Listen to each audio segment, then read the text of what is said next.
नमस्कार, आप देख रहे हैं बीसीसी न्यूज। मैं हूं रमा धीमान। आइए बुलेटिन की शुरुआत करें, लेकिन उससे पहले headlines.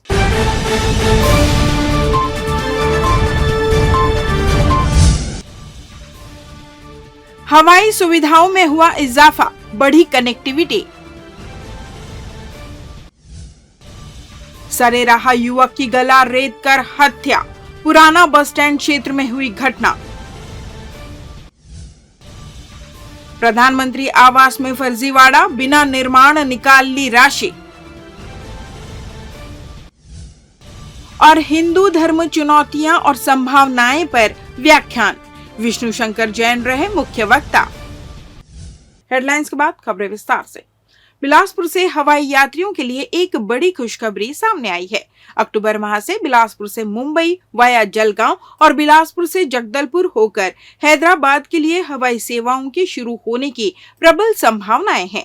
Alliance air company Bilaspur से दिल्ली की उड़ान को मिल रहे अच्छे प्रतिसाद से उत्साहित होकर अब इन नए मार्गों पर उड़ानें शुरू करने का विचार किया गया है। हवाई सुविधा जनसंघर्ष समिति ने इस बारे में जानकारी दी। समिति के अनुसार कंपनी द्वारा किए गए आंकलन में यह बात सामने आई है कि मुंबई से जलगांव के लिए संचालित उड़ान को बिलासपुर तक बढ़ाया जा सकता है। इसके अलावा हैदराबाद जगदलपुर रायपुर मार्ग पर चल रही उड़ान के रायपुर स्टॉपेज समाप्त होने के बाद अब इसे बिलासपुर लाने की योजना पर भी विचार किया जा रहा है। गौरतलब है कि अलायंस एयर ने रायपुर में अपना सेटअप पूरी तरह समाप्त कर दिया है और अब कंपनी की नजर राज्य के दूसरे प्रमुख शहर बिलासपुर पर है। कंपनी ने बिलासपुर को अपने प्रमुख केंद्र के रूप में विकसित करने की संभावना जताई है। यदि बिलासपुर से मुंबई वाया जलगांव उड़ान शुरू होती है तो बिलासपुर के लोगों को महाराष्ट्र के अंदरूनी इलाकों और शिरडी आदि जाने के लिए एक नजदीकी एयरपोर्ट की सुविधा मिलेगी। इसके साथ ही मुंबई के लिए सीधी कनेक्टिविटी भी उपलब्ध हो सकेगी।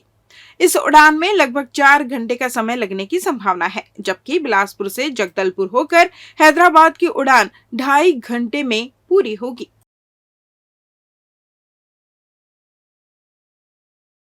प्रधानमंत्री नरेंद्र मोदी ने जलगांव में लखपति दीदी के उत्कृष्ट कैडरों को सम्मानित किया। इस कार्यक्रम में बेलपान और बेल्हा की स्व सहायता समूह की लखपति दीदी योजना से लाभान्वित महिलाएं वर्चुअली जुड़ी। कार्यक्रम में तखतपुर विधायक धर्मजीत सिंह सहित अन्य जनप्रतिनिधि, जिला पंचायत सीईओ आरपी चौहान, बिहान के जिला मिशन कार्यक्रम प्रबंधक रामेंद्र सिंह मौजूद थे। कार्यक्रम में लखपति दीदियों व कैडर्स को सम्मानित कर उनका उत्साहवर्धन किया गया। जिले में योजना के तहत अब तक 13,500 स्व सहायता समूह की महिलाएं लखपति दीदी बनी हैं। इस अवसर पर 343 समूहों को 51.45 लाख, 800 समूहों को सामुदायिक निवेश कोष राशि 4 करोड़ एवं 600 समूहों को बैंक लिंकेज राशि लगभग 6 करोड़ रुपए वितरित किए गए।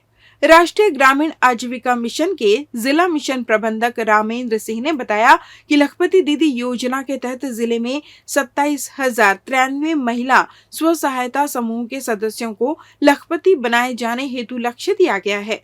इस तारतम्य में भारत सरकार, ग्रामीण विकास मंत्रालय, नई दिल्ली, राष्ट्रीय ग्रामीण आजीविका मिशन के द्वारा दिए गए निर्देश के परिपालन में राज्य कार्यालय द्वारा 100 दिन कैंपेन हेतु ब्लॉक में स्व सहायता समूह सदस्यों को लखपति बनाए जाने हेतु निर्देशित किया गया। जिले में इस अवधि में 1050 दीदियां लखपति बनी हैं। एक घर में पत्नी अलग कमरे में रह रही है तो यह पति के साथ मानसिक क्रूरता है। छत्तीसगढ़ हाईकोर्ट की डिवीजन बेंच की जस्टिस रजनी दुबे और जस्टिस संजय कुमार अग्रवाल ने यह टिप्पणी की है। उन्होंने एक केस में पति को तलाक के लिए हकदार मानते हुए फैमिली कोर्ट के आदेश को सही माना है। हालांकि पत्नी अब भी पति के लगाए आरोपों को खारिज कर रही है। इसी के खिलाफ वह हाईकोर्ट पहुंची थी, लेकिन वह पति के तथ्यों को साबित नहीं कर सकी और हाईकोर्ट ने उसकी अपील खारिज कर दी। दरअसल यह शादी अप्रैल 2021 में दुर्ग में हुई थी। युवक के मुताबिक शादी के बाद पत्नी अपने पति के चरित्र पर शक करती थी। इसे लेकर वो आए दिन विवाद भी करती थी। यहाँ तक पत्नी ने शादी के बाद यह कह दिया कि वह पति के साथ शारीरिक संबंध नहीं बनाएगी क्योंकि उसका किसी दूसरी महिला से संबंध है। विवाद के बाद पति और घर वालों की समझाइश के बाद पत्नी राजी हो गई। हालांकि कुछ दिनों बाद फिर से विवाद शुरू हो गया। इसके बाद परिजनों ने सामाजिक बैठक बुलाई, लेकिन यहाँ भी कोई हल नहीं निकला और सुलह नहीं हो पाई। पति पत्नी के विवाद और मनमुटाव के चलते दोनों एक ही छत के नीचे अलग अलग कमरों में रहने लगे। न्यायधानी नशेड़ियों और अपराधियों का गढ़ बन चुका है। चाकूबाजी, हत्या, लूट की वारदातें आम हो रही है। पुराना बस स्टैंड में गला रेत कर युवक की हत्या से आम लोगों की सुरक्षा ताक पर आ गई है। न्यायधानी में एक बार फिर हत्या की सनसनीखेज वारदात सामने आई है, जिसमें तारबार थाना क्षेत्र अंतर्गत पुराना बस स्टैंड के अंदर शराब दुकान के पास एक युवक की गला रेत कर हत्या कर दी गई। घटना बीती रात की बताई जा रही है, जिसमें मृतक युवक राहुल सिंह चौहान निवासी मधुबन दयालबन से विवाद करते हुए अज्ञात आरोपियों ने बेरहमी से उस पर हमला कर दिया, जिनके ताबड़तोड़ वार से घायल होकर मृतक बचने भाग रहा था और जो थोड़ी दूर में ही खून से लथपथ होकर जमीन पर गिर गया और घटनास्थल में ही उसकी मौत हो गई। घटना की जानकारी लगते ही पुलिस की टीम मौके पर पहुंच गई। वहीं सूचना पर एसपी रजनीश सिंह भी मौके पर पहुंच गए और आवश्यक दिशा निर्देश आरोपियों को पकड़ने मातहत अधिकारियों को दिए। पुलिस ने शव को कब्जे में लेकर जांच में जुट गई है। वहीं कई संदेहियों से पूछताछ कर रही है। घटना को लेकर आसपास के सीसीटीवी फुटेज भी खंगाले जा रहे हैं। शहर के बीच पुराना बस स्टैंड के पास प्रमुख व्यावसायिक संस्थान, जिला अस्पताल, मातृ शिशु अस्पताल वर्षों से स्थित है। वहीं व्यस्ततम श्यामा प्रसाद मुखर्जी चौक भी है, जहां पुराना बस स्टैंड के भीतर शराब दुकान का संचालन क्षेत्र के लिए अभिशाप की तरह बन गया है।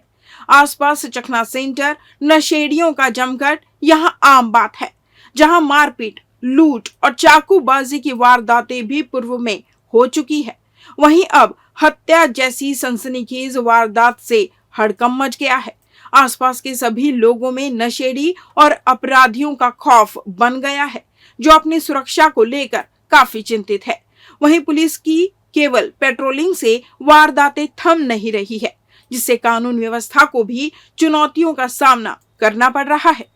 पुराना बस स्टैंड में देर रात को 112 की टीम को सूचना मिली थी कि कोई व्यक्ति लहूलुहान पड़ा हुआ है दारू भट्टी के पास में। इस पर से 112 की टीम तत्काल मौके पे पहुंची और मौके में पहुंचने के उपरांत ये पता चला कि उस व्यक्ति की हत्या की गई है और संभवतः उसको किसी शीशे के बोतल से मारपीट के दौरान उसे गले पे अटैक किया, जिस कारण से उसकी मौत हुई है। इस पर से पुलिस टीम द्वारा अभी FIR पंजीबद्ध किया गया है हत्या के धारा अंतर्गत और अलग अलग पहलुओं की जांच की जा रही है। अलग अलग CCTV फुटेजेस भी खंगाले जा रहे हैं और जो आरोपी को ढूंढने का हर संभव प्रयास किया जा रहा है।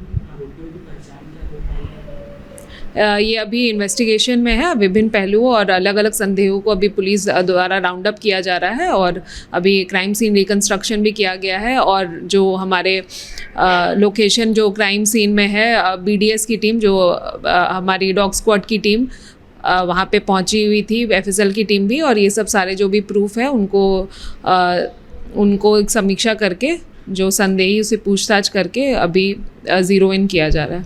लेते हैं एक छोटा सा ब्रेक। पिछले 17 वर्षों से रियल एस्टेट के क्षेत्र में दे रहे हैं अपनी सेवाएं और लगातार शहर की जनता को एक नई लिविंग लाइफस्टाइल। अपने कार्यों एवं सेवाओं के माध्यम से लाखों लोगों की उम्मीदों को दिया है आकार। इसलिए जिले में ही नहीं पूरे प्रदेश में इनकी पहचान है बरकरार। आपके सपनों के घर को हकीकत में बदल कर है दिखाना, इसलिए आपके लिए लेकर आए हैं भाटी आशियाना।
ब्रेक के बाद आपका स्वागत है। बढ़ते हैं अगली खबर की ओर। कवर्धा जिले में प्रधानमंत्री आवास योजना के तहत बनने वाले मकान में बड़ा फर्जीवाड़ा सामने आया है, जहां बगैर आवास निर्माण की राशि निकाल ली गई। अब मामले का उजागर होने के बाद अधिकारी लीपा पोती में जुट गए हैं। यह पूरा मामला जनपद पंचायत सहसपुर लोहारा के ग्राम पंचायत लाखा टोला का है, जहां वर्ष 2019 में बिंदाबाई के नाम से आवास स्वीकृत हुआ, जिसकी पहली किश्त 25,000 रुपए जारी कर हितग्राही को आवास बनाने आदेश दिया गया। लेकिन हितग्राही के द्वारा अपने अकेलेपन का हवाला देते हुए गांव में आवास नहीं बनवाया और अपने दामाद के गांव पलायन कर लिए। इधर जनपद पंचायत के जिम्मेदार अधिकारी फर्जी तरीके से फोटो अपलोड कर पूरी राशि 1,30,000 रुपए हितग्राही के बैंक खाते में जमा करा दिए। दूसरी ओर ग्राम पंचायत के द्वारा इसका विरोध किया गया और किसी प्रकार से अन्य पंचायत में आवास बनाने अनुमति नहीं दी गई। सरपंच पति का कहना है, हितग्राही के द्वारा किसी प्रकार से आवास नहीं बनाया गया है और अन्य ग्राम पंचायत में पलायन कर अपने दामाद के घर रह रही है। इस संबंध में सीईओ को जानकारी दी गई, लेकिन आवास शाखा के अधिकारी मनमानी पूर्वक हितग्राही को राशि जारी की है। वहीं अब इस पूरे मामले में जिला पंचायत सीईओ संदीप अग्रवाल भ्रष्टाचार करने वाले अधिकारी को बचाने में लग गए हैं और यह कह रहे हैं, हितग्राही अपने दामाद के गांव में घर बनवाया है और यह प्रावधान है, हितग्राही कहीं भी चाहे कोई अन्य पंचायत हो या स्थान आवास निर्माण करवा सकता है। ये प्रकरण है, इसमें जानकारी प्राप्त की गई थी। इसके अंतर्गत में इसका ध्यान करने के पश्चात में इसके जो नॉमिनी है, उसकी जो वाइफ है, उन्होंने आवेदन दिया था कि इस गांव में मेरे कोई रहते नहीं है, तो मैं अपने दामाद के गांव में मकान बनाना चाहती हूँ, क्योंकि उनका ग्राम सभा से उनका प्रस्ताव पारित हुआ था और हितग्राही थी वो, उन्होंने अपना मकान वहाँ निर्माण किया है और मकान निर्माण परिषद को पैसा उनको प्रदान किया गया है। क्या ऐसा प्रावधान है किसी हितग्राही या दूसरे ग्राम पंचायत या अन्य जगहों पर जाकर घर बना सकते हैं? हाँ, इसमें प्रोविजन है, क्योंकि हमको पात्रता हितग्राही को देखना है, उसके निवास स्थान को देखना नहीं रहता, तो हितग्राही जो पात्र है ऐसा काम कर सकते हैं। इसका मकान बना है सर के भगोता टोला में, ग्राम पंचायत भगोता टोला में, लाखा टोला में नहीं बना है। कब का सैंक्शन था? 2019 का है सर। इसकी राशि कैसे निकल गया यहाँ मकान नहीं? तो मेरा कार्य का नहीं है सर, वो कोई दूसरा सरपंच था ना, मोहित गणधर, और एक गौतर का नाम है बैसाखीन, वो सरपंच था उस टाइम का है, मेरा समय का नहीं है। अच्छा, ये अभी लास्ट किस्त आपके कार्यकाल में इसका राशि जारी हुआ है, तो इसके लिए क्या पंचायत से प्रस्ताव या किसी प्रकार की अनुमति आप दिए हैं? नहीं सर, नहीं दिए मेरे को। वो कौन निकाल कर उसको दिया, उसका देखभाल तो चंद्राकर कर रहा था सर, उसका बारे में मेरे को मालूम नहीं है। चंद्राकर को बोला हूँ भी कि आप गलत कर रहे हो सर, कि पंचायत के प्रस्ताव पास ले लो, उसका बाद आप पैसा जारी करना, नहीं किया, मेरा बात ही नहीं माना। वो अपना मर्जी से किया है, उसका बारे में मेरे को मालूम नहीं है। इसका सेंक्शन डेट तो 2019 में हुआ था और जिस समय जैसे सेंक्शन हुआ उस समय वो यहाँ निवासरत थे और जैसे किस्त आया ना उसके बाद वो अपने दामाद के यहाँ वहीं चली गई, भगवता टोला, तो आवास का निर्माण वहीं किया है वो। और इस क्या कितना राशि निकला है उसका? 1,30,000। इसमें कुछ मनरेगा का भी राशि था, तो इस पर भी कुछ राशि निकाले होंगे आप? नहीं निकला है, मनरेगा का 1 रुपए भी नहीं निकला है उसका। ये गांव में क्यों नहीं बनाया? ये पंचायत में इनका सैंक्शन हुआ तो गांव में कैसे नहीं बना और कैसे निकल गया इसका राशि? अब ये ना अकेली थी, विधवा परित्यक्ता थी, अब इसका कोई देख रेख करने वाला तो नहीं था, तो अपने दामाद के यहाँ चली गया और जैसे किस्त आया तो वहीं चालू कर दिया। इसकी सूचना किसी को दिए हैं आप लोग? पलायन का सर? पलायन का जिसकी जो राशि निकल गया है घर का? हाँ। किस को दी इसको जानकारी? पंचायत में भी बताए थे, बैठक वगैरह में गांव वाले को, और मनरेगा के संबंध में जैसे राशि निकालने वाला, राशि जो निकालना था उसके बारे में, जैसे आवास निर्माण हुआ उसके बारे में भी जनपद पंचायत को बताया था। क्या कुछ जवाब आया वहाँ से?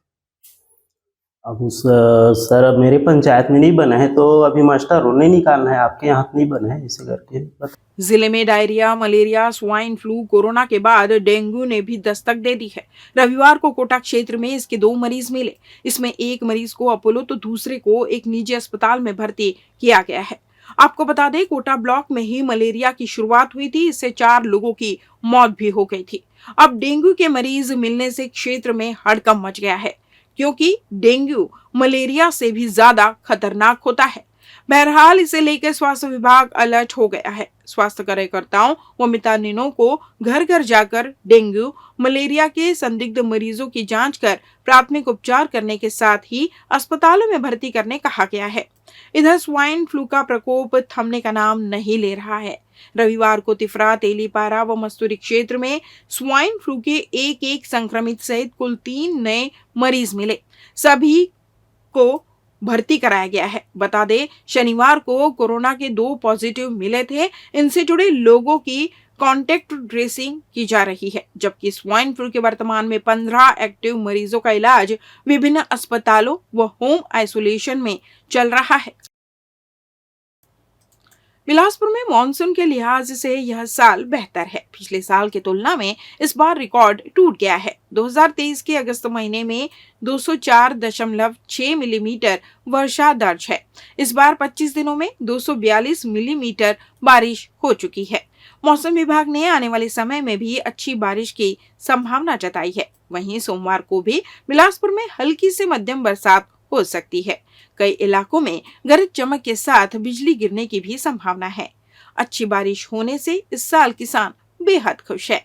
उनके चेहरे में हरियाली की खुशहाली है, क्योंकि शहर सहित सभी तहसीलों में अच्छी बारिश हुई है। वंदे मातरम मित्र मंडल बिलासपुर की स्थापना के 3 वर्ष पूरे होने पर रविवार को सिम्स ऑडिटोरियम में व्याख्यान का आयोजन किया गया। इसका विषय हिंदू धर्म चुनौतियां और संभावनाएं थी। मुख्य वक्ता सुप्रीम कोर्ट के वरिष्ठ अधिवक्ता विष्णु शंकर जैन, वहीं अध्यक्षता स्वयंसेवक संघ के क्षेत्र संचालक डॉक्टर पूर्णेंदु सक्सेना ने की। कार्यक्रम संयोजक महेंद्र जैन रहे। सिम्स ऑडिटोरियम में मुख्य वक्ता विष्णु जैन ने लोगों को संबोधित करते हुए कहा कि आज हमारा समाज घर आपातकाल से गुजर रहा है। स्थिति भयावह है। श्री राम मंदिर मथुरा सहित सभी मंदिर हमारी आस्था के केंद्र हैं। ज्ञानव्यापी मथुरा श्री कृष्ण मंदिर हमारी आस्था से जुड़े कैसे हैं? आज जो आप लोग यहाँ भारी मात्रा में एकत्र हुए हैं, इसका अर्थ है कि आपके अंदर पीड़ा है। हमारे आध्यात्मिक ऊर्जा का केंद्र काशी और मथुरा है। ज्ञानव्यापी और श्री कृष्ण मंदिर मथुरा को मुक्त करना जरूरी है। श्री राम 22 जनवरी 2024 को मंदिर में स्थापित हुए। इस दिन से बड़ा दिन सनातनियों के लिए कोई नहीं हो सकता। कलम की ताकत से बढ़कर कोई ताकत नहीं, यह दिखा देंगे।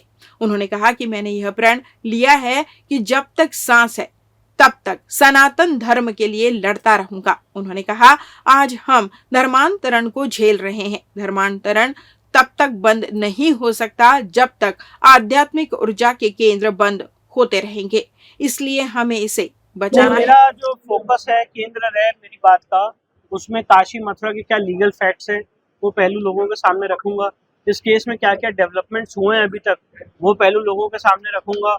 और भी जो धर्म स्थान को मुक्त करने के लिए न्यायालयीन संघर्ष चल रहा है, चाहे वो भोजशाला हो, चाहे वो कुतुब मीनार हो, ताजमहल हो, साथ ही साथ विदिशा का जो मंदिर है उसके लिए जो बात हो, इन सारे विषयों पे लोगों के सामने बात रखूंगा। और जो कानूनी प्रावधान इस समय हिंदू समाज के खिलाफ हैं, जो इस समय ऑपरेट कर रहे हैं, जो इस देश में बहुसंख्यक समाज को दूसरे दर्जे का नागरिक बनने में मजबूर कर रहे हैं, उसके बारे में तथ्य लोगों के सामने।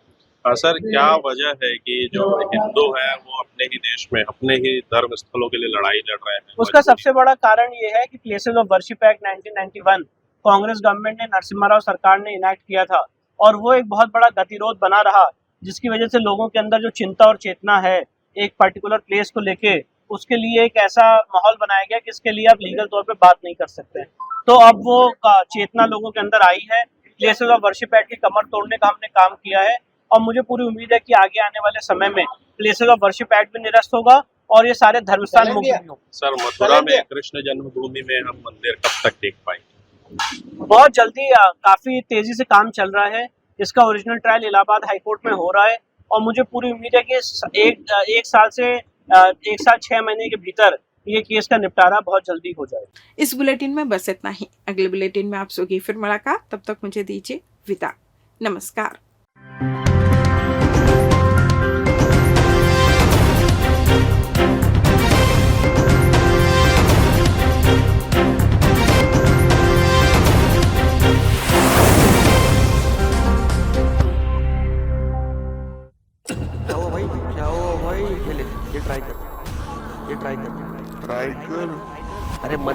ले